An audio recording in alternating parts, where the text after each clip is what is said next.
current carrying coil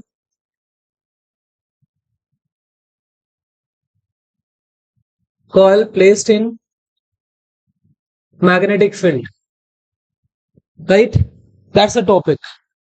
अभी मैंने इससे पहले आपको एक टॉपिक कराया था जिसका नाम था force on A current carrying conductor, करवाया था। उसमें जो फॉर्मूला निकल के आया था वो F equals to ILB sine theta निकल के आया था। यस और नो? ILB sine theta. एक बार लिखना बंद करेंगे, एक बार इमेजिनेशन करनी है इसकी, है आसान ये बहुत, लेकिन ध्यान रखना ये जो है ना, ये किसको लीड करेगा, ये टॉपिक जो है ये एक तरीके से प्रिंसिपल है। किसका प्रिंसिपल है ये? मूविंग कॉइल गैल्वेनोमीटर का।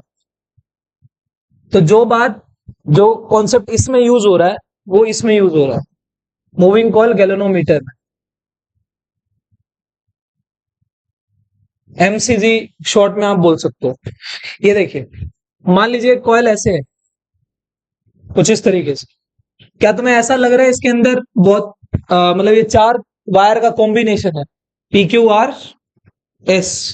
इसमें करंट कुछ इस तरीके से फ्लो कर रहा है ऐसे। ये कहां रखी है? मैग्नेटिक फील्ड में। और कैसी है वो? यूनिफॉर्म। तो मैंने मान लिया मैग्नेटिक फील्ड, देखो इसमें करंट जो है वो इस तरीके से जा रहा है और मैग्नेटिक फील्ड ऐसे है, ये बी है। तो ये बी तो फिर यहां भी होगी और ये बी फिर यहां भी होगी। यानी कि डायग्राम बनाने का तरीका समझ में आया? ये कॉइल मैग्नेटिक फील्ड में रखी है, मेरे को एक कॉपी दे दो। देखो ये जो कॉइल है, आप इसको कॉइल मानिए, और जिस तरीके से मैंने रखी है मैं इसको इमेजिन करवा रहा हूं। कैसे? लाइक यहां पे ये मैंने ऐसे रखी है, लेकिन मैग्नेटिक फील्ड उधर से इधर है, इधर। तो इसका मतलब ये मैग्नेटिक फील्ड है, दिख गई? इसमें करंट ऐसे जा रहा है यूं, और इसमें मैग्नेटिक फील्ड ऐसे है। अगर मैग्नेटिक फील्ड ऐसे है, इसका एरिया वेक्टर कहां है? इसका एरिया वेक्टर सामने है ना? इसका एरिया वेक्टर कहां है? सामने है। मैग्नेटिक फील्ड कहां थी? इधर। तो आपको यहां पे एंगल बनता नजर आ रहा है कुछ कुछ इस तरीके से, जैसे ये एरिया वेक्टर हो गया और ये मैग्नेटिक फील्ड हो गई।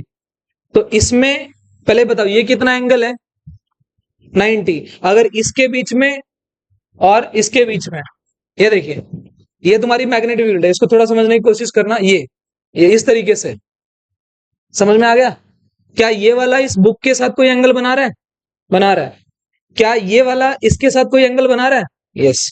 और ये टोटल कितना था? 90। तो इमेजिनेशन समझ में आ रही है आपको कि मैं किसके बीच में एंगल बना रहा हूं? तो सबसे पहले ये देखो, मान लीजिए ये कौन है? Area vector. क्या एरिया वेक्टर बी के साथ अल्फा एंगल बना रहा है? मैं मान लू इसके साथ कितना बना रहा है? थीटा। तो सबसे पहले इसकी नॉलेज होनी चाहिए थीटा और अल्फा कौन है। Theta is angle between wire and B. Done. यहां देख लो, यहां भी तो थीटा होगा। ये बी इस वायर के साथ कितना बनाएगी? यहां थीटा बना रही। यहां पे अल्फा क्या है? Angle between area vector and B vector. तुम्हारे पास जो फॉर्मूला वो वाला है, क्या इसमें वेक्टर फॉर्म कैसी होती है? F vector equals to I L vector cross B vector. Meaning L vector की डायरेक्शन वही होती है जो किसकी होती है? करंट की होती है। बताओ, अगर मैं ये वाला कंडक्टर लूं तो इसमें एल वेक्टर इधर होगा कि नहीं होगा? दो वेक्टर के बीच में एंगल कब बनता है? टेल से टेल मिली हो। क्या बी वेक्टर इधर है? क्या एल वेक्टर इधर है? इसका मतलब मुझे तो एंगल तो भाई ये देखना है। बात समझ में आ गई? ये वाला एंगल है, कितना एंगल है ये? 180 माइनस थीटा। ये पूरा थीटा यहाँ पे है। तो टोटल लीनियर पेयर में ये कितना बन गया? 180 माइनस थीटा। अगर मैं एक एक करके एफ पी क्यू निकालू, मतलब फोर्स ऑन, ये बीच वाला पंखा बंद करो, force on P Q, force on second कर दो बेटे इसको बंद। नेक्स्ट, इससे नेक्स्ट हो। हाँ बस, अभी ऑन कर दो जो बंद किए। ये वाला तो चला दे।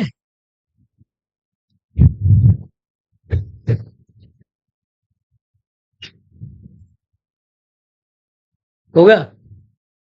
देखो फोर्स पी क्यू के ऊपर कितनी लग रही है? फोर्स पी क्यू पे कितनी लग रही है?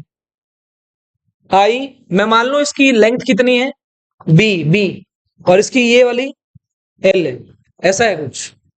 तो मुझे उस फॉर्मूले के हिसाब से एल कितनी लेनी पड़ेगी? बी लेनी पड़ेगी। बी लेना पड़ेगा। एंगल कितना लेना पड़ेगा? 180 माइनस थीटा। तो साइन 180 माइनस थीटा। अभी मैं वेक्टर हटा रहा हूं, सही है। क्या ऐसे ही अगर मैं एफ आर एस पे देखूं, आर एस पे बोलो कितनी आएगी? आई बी बी। अब की बार देखो, क्या करंट की डायरेक्शन इधर है? तो करंट की डायरेक्शन ये रही, बी ये रहा। तो यही एंगल है ना हमारा, ये थीटा है। तो कितना आएगा? आई बी साइन थीटा। और ये सोल्व करके कितना आएगा? ये भी साइन थीटा आएगा। इसका मतलब क्या है, दोनों सेम हुए कि नहीं हुए? आई बी बी साइन थीटा, और ये सेम। तो मुझे ये तो समझ में आता है कि दोनों फोर्स हैं तो बराबर, लेकिन क्या मुझे डायरेक्शन देखनी है? हाँ, फिर से दो एक बार कॉपी। अब यहाँ पे देखो, यहाँ डायरेक्शन कैसे देखनी है? क्या मैंने इसको ऐसे रखा था? तुम्हारी बी किधर है? इधर, इधर थी। करंट कैसे आ रहा है? इधर, ऐसे। अगर करंट इधर आ रहा है तो एल वेक्टर कहाँ है? यहाँ, ये रहा एल वेक्टर। और बी कहाँ है? इधर, एल से बी। अंगूठा किधर आ रहा है? ये एल से बी, अंगूठा ऊपर आ रहा है, तो फोर्स ऊपर आई। तो ये वाली फोर्स कहाँ लग रही है? ऊपर। ये वाली बताना। एल वेक्टर किधर आ रहा है? क्या हो गया? सर्जरी कर दी। ये एल वेक्टर इधर आएगा, बी किधर है? इधर। तो एल से बी, एल से बी नीचे। क्या ये दोनों फोर्सेस एक दूसरे के अपोजिट आ रही हैं? मेरे को दे दे, कोई नहीं, नीचे आ रही है ना? नहीं आया समझ? ये वाला भाई, ये वाला एल उधर है ना, एल से बी की तरफ घुमाओगे नीचे आएगा। इसका मतलब ये वाली फोर्स जो है यहाँ पे, ये कितनी लग रही है? कितनी लग रही है? एफ आर एस, है ना? और ये कहां लग रही है? F P Q. क्या तुम्हें ऐसा लग रहा है इन दोनों का लाइन ऑफ एक्शन सेम है?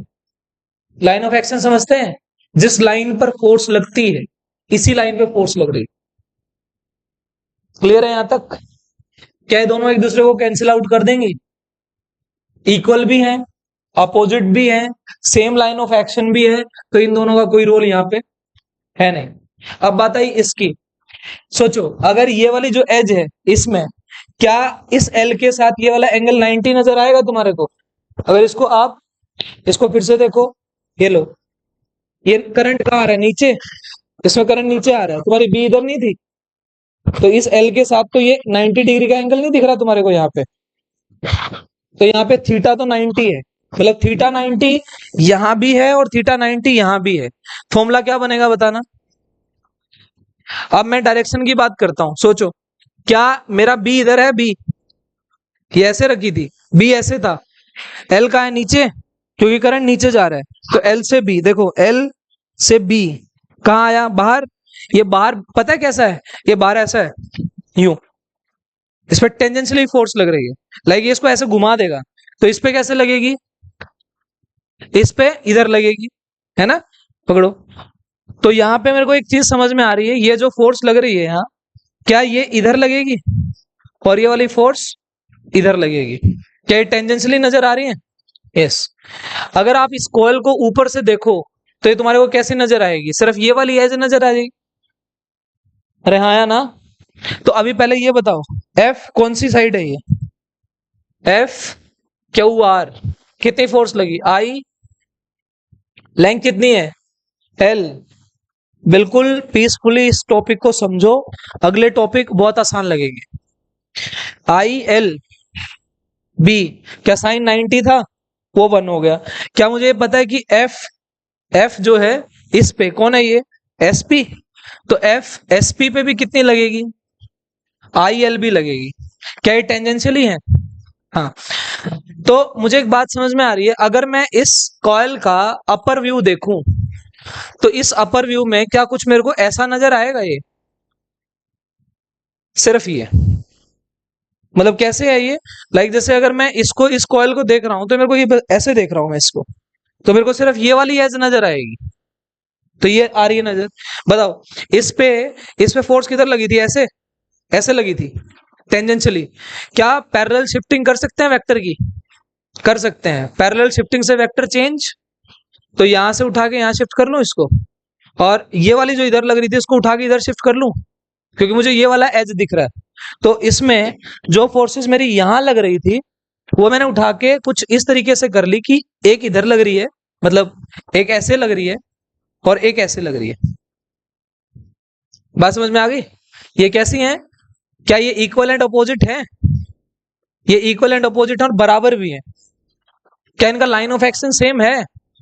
नहीं है। क्या क्या ये तो इस लाइन पे लग रही है और ये इस लाइन पे लग रही है। क्या बन रहा है ये? कपल। क्या बन रहा है ये? और कपल से टॉर्क प्रोड्यूस हो रहा है। तो यहां पे इस फोर्स का नाम कितना था? एफ क्यू आर, और ये एफ एस पी। कोई problem?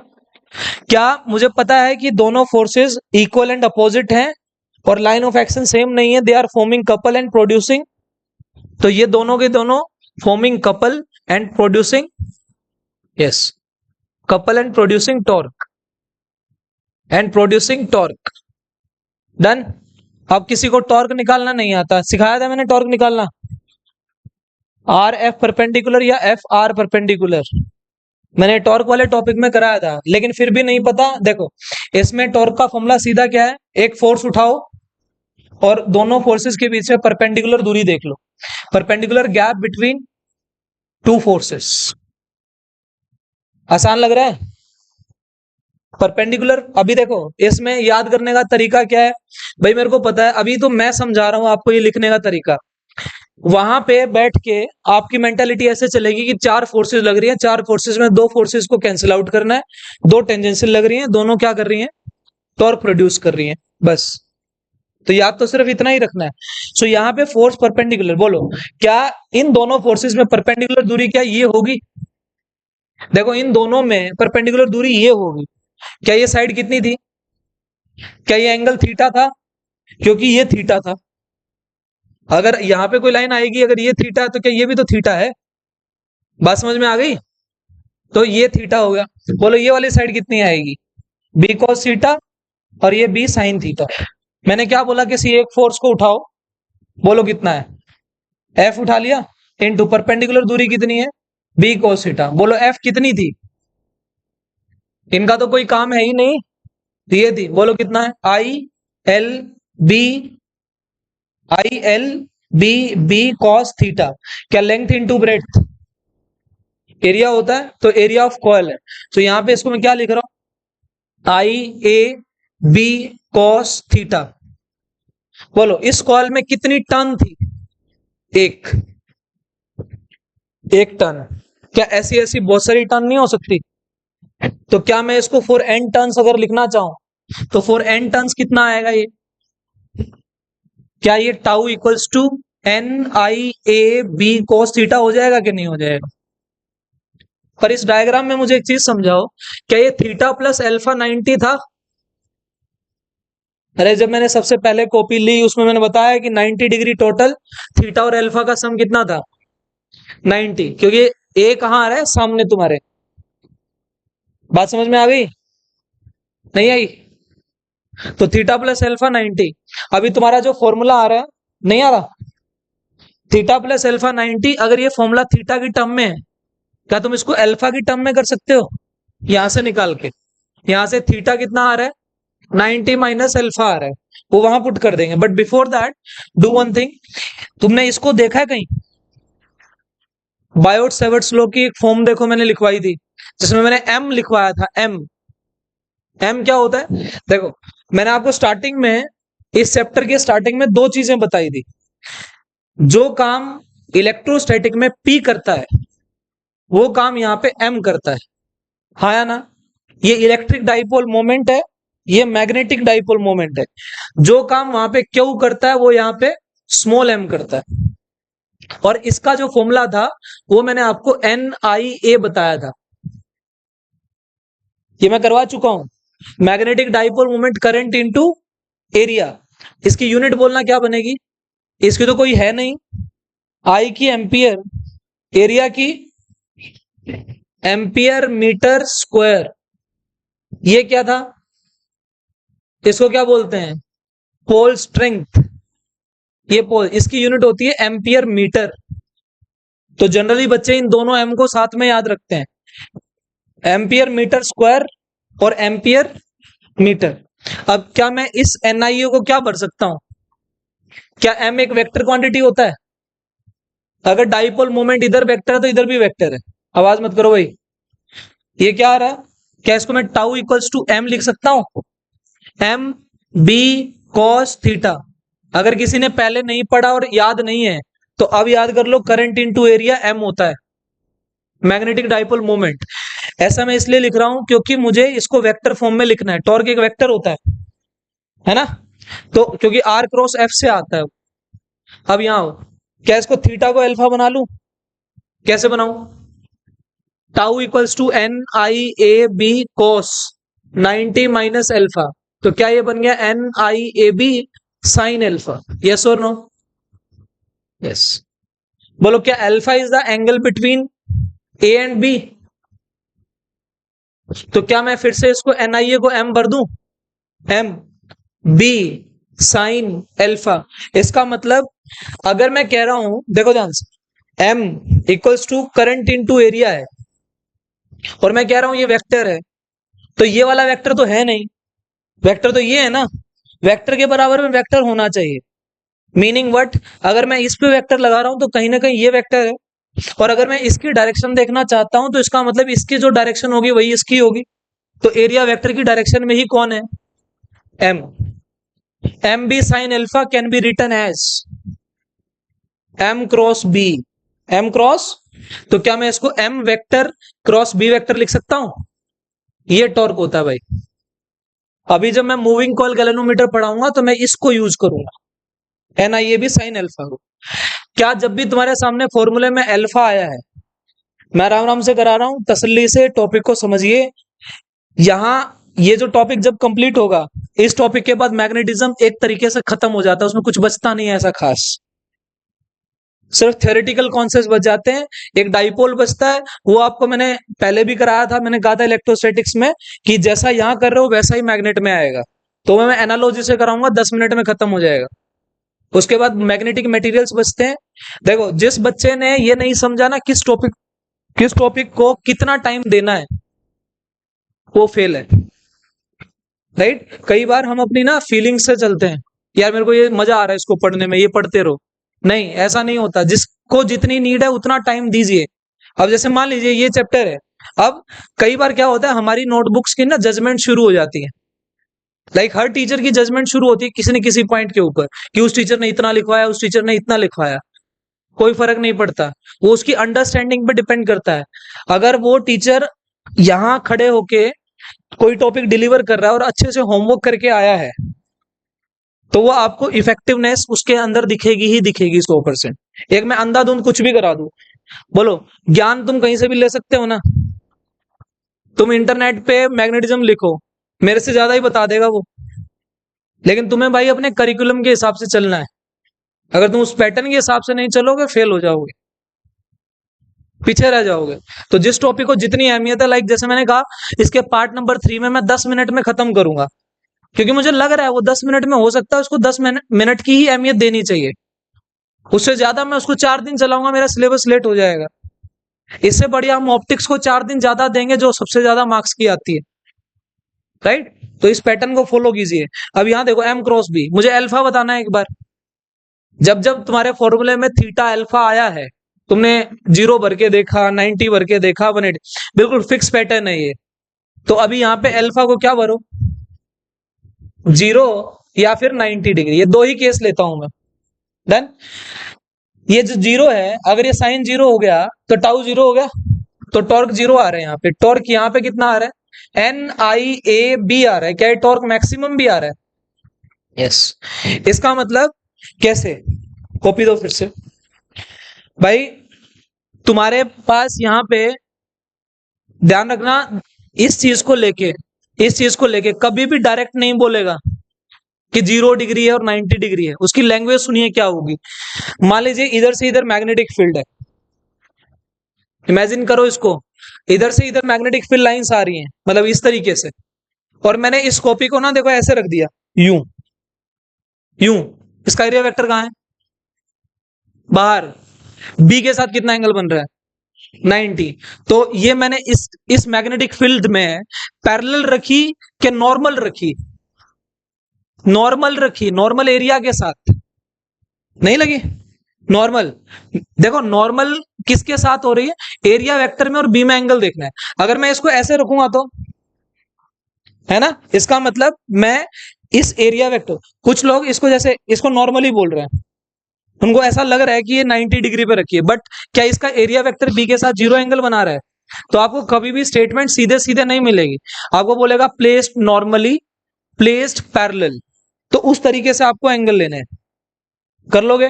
Tau equals to N I B A, ये टॉपिक खत्म। तो टॉर्क कितना लगा? N I A B sine alpha. अभी मुझे इसको किस में यूज करना? Moving coil galvanometer. देखो यहां पे टॉपिक लिखना मैं टाइम दूंगा, मैं वेट। इसमें क्या हो रहा है? Moving coil galvanometer. क्या करता है गैल्वेनोमीटर? करंट को डिटेक्ट करता है, मेजर नहीं करता। करंट को क्या करता है? जो आपके घर में जो टेस्टर होते हैं वो गैल्वेनोमीटर है, मतलब वो करंट को बताते हैं कि नहीं, बस, वो मेजर नहीं करते। अब यहाँ पे इसका प्रिंसिपल क्या, इसके अंदर मूविंग कॉइल है, ऑब्वियसली किस में रखी होगी?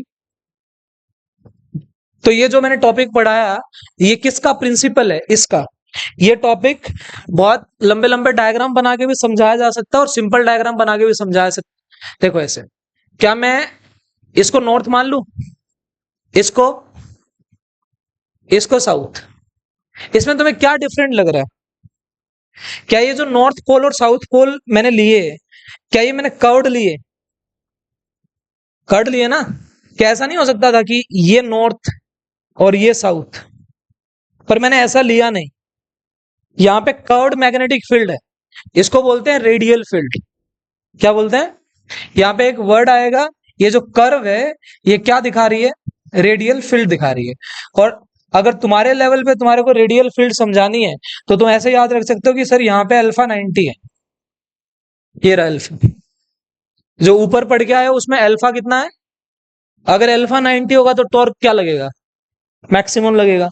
इसमें एक कॉइल है यहाँ पे, इस तरीके से, ठीक है। एक बार मेरा चार्जर दियो निकाल के, इसमें ये कॉइल है भाई, ये कॉइल इन दोनों मैग्नेट्स के बीच में, मतलब नॉर्थ और साउथ के बीच में रखी है। मतलब फोर्स, क्या फोर्स इसमें, जब टॉर्क टॉर्क टॉर्क आता है तो फोर्स जीरो होती है, नेट फोर्स जीरो ही होती है। फोर्स तो एफ नेट जीरो आएगी, लेकिन टॉर्क आ रहा है। जब नॉन यूनिफॉर्म आएगी तो वहां पे एफ में और मे नॉट भी जीरो। मैंने केस कराया था, अगर याद हो तो, याद है किस में कराया था? डीवी इलेक्ट्रिक फील्ड वाले में। देखो एक बार, मैं मान लो इसको कॉइल मान रहा हूं, जिसको ये जो चीज है ये समझ में आ गई, उसको ये सारी चीज समझ में आ गई। तुम्हें एक बात समझ में आ रही है, कॉइल दिखा मैं ऐसे रहा हूं, क्या ये कहीं से बंधी हुई होगी ना? ऐसा तो है नहीं कॉइल हवा में लटकेगी, कहीं तो बंधी होगी। मान लीजिए यहाँ सस्पेंशन पॉइंट है और यहां से आपने कॉइल को बांध रखा है, ये मैग्नेटिक फील्ड में रखी है, इस पे क्या लग रहा है? टॉर्क। आपको पता है ये वाली कॉइल देखो, यहां से मैंने बांध दी, यहां से मैंने पकड़ ली, और यहाँ ये दो मैग्नेट के बीच में है। अब ये घूमेगी, अगर ये घूमेगी, ये देखो, क्या तुम्हें ऐसा लग रहा है? ये देखो ऊपर वाली जो वायर है, क्या इसके अंदर टाइटनेस शुरू हो गई? हो गई। इसमें टॉर्क लग रहा है, ये वापस आ रही है, आ रही है। इसका मतलब अगर तुम इसको इसकी मीन पोजीशन से ऐसे हिलाओ, तो क्या ये जो वायर है इसकी एक प्रॉपर्टी है जिसकी वजह से ये वापस आ रहा है? इसका मतलब इस कॉइल पे क्या लगा? टॉर्क। और इस वायर ने इस पे क्या लगाया? रीस्टोरिंग टॉर्क, है ना। कोई भी बॉडी अपनी पोजीशन चेंज करना नहीं चाहती। अब यहां पे मैं एक वर्ड यूज करूंगा, ट्विस्ट। बहुत सारे बच्चे इस वर्डिंग को नहीं समझ पाते हैं। ट्विस्ट को आप कैसे समझ सकते हो? ऐसे समझो, जैसे ऐसे कॉइल रखी है, आप 1 डिग्री को एक ट्विस्ट मान लो समझने के लिए। लाइक जैसे 1 डिग्री घुमा, एक ट्विस्ट, फिर दूसरी डिग्री, फिर तीसरी डिग्री, फिर चौथी डिग्री, फिर पांचवी डिग्री, फिर छठी, सातवीं, आठवीं, नौवीं, जैसी जैसी। तो इसका मतलब क्या, इस पे टॉर्क लग रहा है, ये घूम रही है, घूम रही है। ये कौन सा टॉर्क है, ये रहा। क्या वैल्यू है इसकी, NIAB। क्या इस पे एक रिस्टोरिंग टॉर्क भी लग रहा है, क्योंकि उसको ये वापस लाएगा। अब देखो, ये घुमा घुमा, अब मैं यहां जाके, क्या इस पे मैक्सिमम टॉर्क लग चुका है, अब इससे ज्यादा तो ये घूमेगी नहीं, क्या ये टूट जाएगी अदरवाइज। अब देखो यहां से ये वापस वहीं आ गई। अगर ये वापस आई है तो पक्का इतना ही टॉर्क वापस लगा है कि नहीं लगा है, लगा है। इसको बोलते हैं रिस्टोरिंग टॉर्क। और जिस बच्चे को ये लाइन समझ में आती है उसका पूरा टॉपिक हो गया ये। देखो क्या लिख रहा हूं मैं, ध्यान से सुनना, एक लाइन लास्ट। लेट के is restoring torque, torque per unit twist, per unit twist. Twist समझ गए, 1 डिग्री। तो इसको वापस लाने के लिए कितना लग रहा है, मतलब 1 यूनिट ट्विस्ट पर इतना रिस्टोरिंग लग रहा है। अब मैंने कहा मान लीजिए लेट टोटल ट्विस्ट कितना है, टोटल ट्विस्ट कितना है, थीटा, मतलब इतना डिग्री घूम गया, तो 1 यूनिट पे इतना लग रहा है, तो इतने डिग्री पे कितना लगेगा, ऑब्वियसली के थीटा। तो यहां पे टोटल रिस्टोरिंग टॉर्क कितना लगा, टोटल रिस्टोरिंग टॉर्क कितना लग रहा है, के थीटा। क्या इस के थीटा को इसके बराबर होना पड़ेगा, सही है ना। तो यहां पे क्या लिखूं, torque equals to restoring torque, बस खत्म। यहां पे क्या है, NIAB के थीटा। क्या तुम्हें ऐसा लग रहा है ये theta is angle of deflection, मतलब जैसे ये ऐसे थी, ये इतनी डिफ्लेक्ट हो गई, ऐसा कुछ, सही है। तो this is moving coil galvanometer, ये थीटा से डिफ्लेक्ट हो गई। अब मुझे सिंपल एक चीज समझाइए कि अगर तुम्हारे पास एक टेस्टर है, लाइक जैसे ये टेस्टर है, और ये टेस्टर में एक LED लगी है, और मान लीजिए इस सर्किट में करंट आ रहा है 0.00000001, इतना छोटा करंट, और तुमने टेस्टर लगाया और उसने डिटेक्ट कर लिया। और एक टेस्टर ऐसा है जो 0.01 को ही माप पा रहा है, 0.0001 को नहीं माप पा रहा है ना। तो जो सबसे ज्यादा छोटी चीज को माप दे वो अच्छा कि बड़ी को मापे, इसको बोलते हैं सेंसिटिविटी। इसको क्या बोलते हैं, तो ये गैल्वेनोमीटर की क्या पूछी जाएगी तुम्हारे से, कि गैल्वेनोमीटर कितना सेंसिटिव है, तो वो किससे देखेंगे, थीटा से। मतलब अगर छोटे से भी करंट के ऊपर ये थीटा बहुत ज्यादा दिख रहा है, मतलब डिफ्लेक्शन अच्छी आ रही है, इसका मतलब गैल्वेनोमीटर बहुत सेंसिटिव है। बात समझ में आ गई। तो यहाँ पे NIAB के थीटा। देखो मेरी अप्रोच ये है, आपको चीजें रटनी ना पड़े, आपको सिंपल एक चीज याद करके जानी है कि सर ने गैल्वेनोमीटर में एक ही बात समझाई थी, ये क्वेश्चन इसी से होना है। फिजिक्स में न्यूमेरिकल ही है, न्यूमेरिकल के बिना फिजिक्स होती ही नहीं, राइट। थियरी पढ़ने में सबको मजा आता है।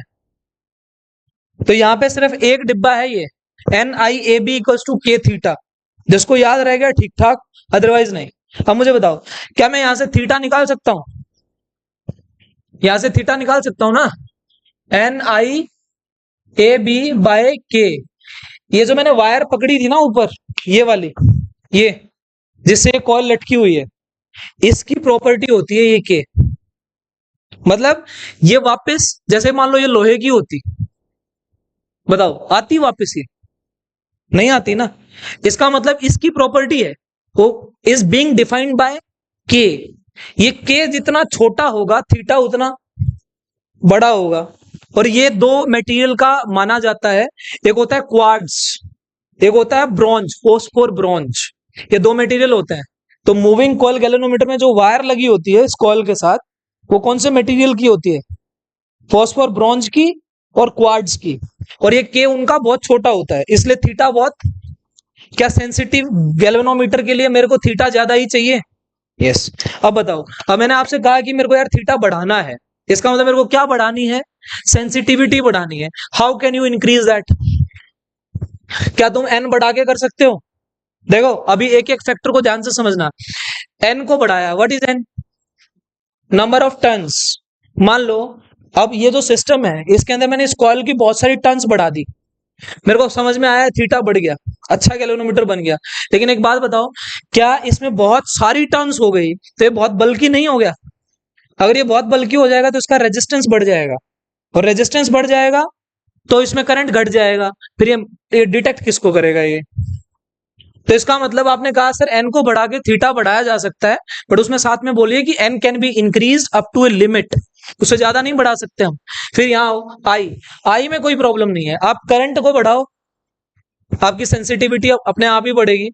भाई 1 एम्पियर माप रहे हो तुम, 1 एम्पियर डिटेक्ट हो रहा है, तो 10 क्यों नहीं होगा? 10 तो होगा ही ना। तो इस वाले फैक्टर में कोई प्रॉब्लम नहीं है। यहाँ आओ ए में, एरिया में, अब आओ, एरिया क्या है? Area of coil. मान लो ये दीवार पूरा नॉर्थ है और वो दीवार पूरा साउथ है, और तुमने इन दोनों के बीच में एक कॉइल रखी है, और तुम कह रहे हो मेरे को एरिया बढ़ाना है। यार एरिया बढ़ाओगे तो प्लेट भी तो बड़ी होगी, है ना? और तुम इतनी बड़ी बड़ी प्लेटें लेके अगर गैल्वेनोमीटर बनाओगे तो लैब में ले जाओगे इसको, कहाँ रख पाओगे इसको? तो ये भी एरिया बढ़ रहा है लेकिन एक लिमिट तक बढ़ रहा है। तो उसके बाद बी, इसमें कोई प्रॉब्लम नहीं है, आप इसकी स्ट्रेंथ बढ़ा सकते हो। जितने स्ट्रॉन्ग मैग्नेट लोगे उतना ज्यादा सेंसिटिव गैल्वेनोमीटर आपका बनेगा। बात समझ में आ गई? थीटा इज अ डिफ्लेक्शन, मतलब जो टॉर्क लग रहा है, रिस्टोरिंग टॉर्क, मतलब इस सेंस गैल्वेनोमीटर की डिफ्लेक्शन है ये। कॉइल जितनी डिफ्लेक्ट होगी उसके हिसाब से सेंसिटिविटी देखी जा रही है, तो ये डिफ्लेक्शन है, जितनी ज्यादा होगी उतना बढ़िया है। बात समझ में आ गई? लीनियर होते तो ये रेडियल ना होती, अल्फा 90 ना होता। देखो ये जो मूविंग कॉइल गैल्वेनोमीटर है ना, मूविंग कॉइल का मतलब ही क्या है, इसमें कॉइल मूव करनी चाहिए, घूमनी चाहिए, और घूमेगी तो यार टॉर्क मेरे को मैक्सिमम चाहिए, मतलब ज्यादा से ज्यादा घुमाऊंगा तो बढ़िया बनेगा। ये नहीं है कि ये गैल्वेनोमीटर बनेगा नहीं, लेकिन इसकी एफिशिएंसी डिक्रीज हो जाएगी, मतलब वो जो आउटपुट हम चाहते हैं वो फिर आएंगे नहीं। तो ये अल्फा 90 होगा नहीं, टॉर्क मैक्सिमम लगेगा नहीं, कॉइल घूमेगी नहीं, कॉइल घूमेगी नहीं तो फिर इसका काम ही नहीं कुछ। क्लियर है यहां तक? अब आप इसको लिख सकते हो, लिखो इसको आराम से, ठीक है भाई, इसको ना पोज कर दे।